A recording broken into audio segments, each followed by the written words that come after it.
What's happening? Good morning. A little late start. Apologize for that. Actually got through a Costco run and got back for the open, which is a big win for me. For today, listen, it's FOMC day. I'm a pretty strong supporter of the fact that FOMC is no time to trade. If a trade comes in, prior to the announcement, I most certainly will take it if it's within my plan. After the announcement, I'll be on, the boat. Probably not today. It's raining, but I'll be doing something other than sitting in front of these screens because it attracts you into making a poor decision based off of high volatility. And that's all FOMC will do today, right? It's just going to increase volatility in the market for a short period of time. What it will do is set up our bias heading forward into the next week and the remainder of the quarter, I believe. So as I'm watching the ES today, we talked about the potential. I move this zone just so people are aware. The potential for this just to be a balance range and to kind of trade in and around this balance range. And really just monitor for, a low to come in and then a fade late in the day. Now, did I think we go trend like we did yesterday to start? No, I didn't obviously think of that. The V-shaped recovery, I don't think was shocking, but pretty difficult to jump in on. So coming in today, it's the same idea. Early on here, I want to use, a previous all-time high just above 08, our current all-time high just above, 17 area as potential resistance. And likewise, most likely I'll be using Globex's low today as a potential area for support.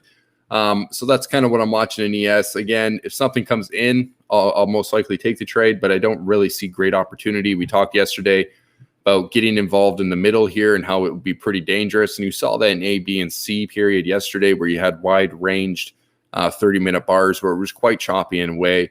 If you stayed on the right side, you probably did fairly well though. So that's where I'm at for the ES today. RTY played out kind of exactly what we've been looking for, as far as we've been waiting for it to come down towards this 2160 area to see if a stronger buyer would enter the market.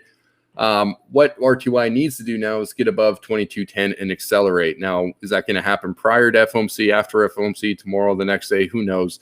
But that's what I'm watching for. If we continue to lack a buyer above this level, you need to be willing to and ready to fade the market. But your target must only be, in my opinion, 2160. And at that point, you need to expect the possibility is there for somebody to step in and buy the market again, similar to what we had yesterday. So as I'm watching RTY, it's kind of doing exactly what I thought it would do after we broke below the balance range. And it's kind of come down and tested this 2160 area now. So that's kind of what I want to monitor moving forward, is how we trade in and around and above that 2160. Now, with 2202 and 2210 being resistance right now, it gives us another clear indication on if a buyer is going to step into the market or not. So it's a good market to trade. I think RTY will give the better trade early on today, either a early fade against 2210 or a potential, long opportunity if you didn't start to swing against 2160, potential long opportunity somewhere in and around Globex's low, similar to ES. NQ, NQ pretty much did what we thought it would do. We talked about yesterday, NQ, every time it breaks above this upper trend line, it really struggles to find a buyer. And what they like to do is bring it back to this trend line, find that buyer again, and then potentially try and continue the breakout to the upside. Now, that's what they're trying to do right now in Globex. A continuation of that would obviously get towards yesterday's high. Yesterday was a pretty wide range day. So if we can get up towards yesterday's high, gives us an area to monitor yet again against that 116, 124 area for a potential seller to enter the market. So that's kind of where I'll be at with NQ. I think on the buy side, any move just below, the 52 to 32 area, 952, 932, anywhere in that range that holds, I think is a great potential to get long early in the day. And then from there, monitor into what will be a pretty interesting announcement. So again, that's where I'm at. Not a ton to look at coming into today, in my opinion. I think with the announcement, it's best to stay on the sidelines post-announcement and obviously leading into it.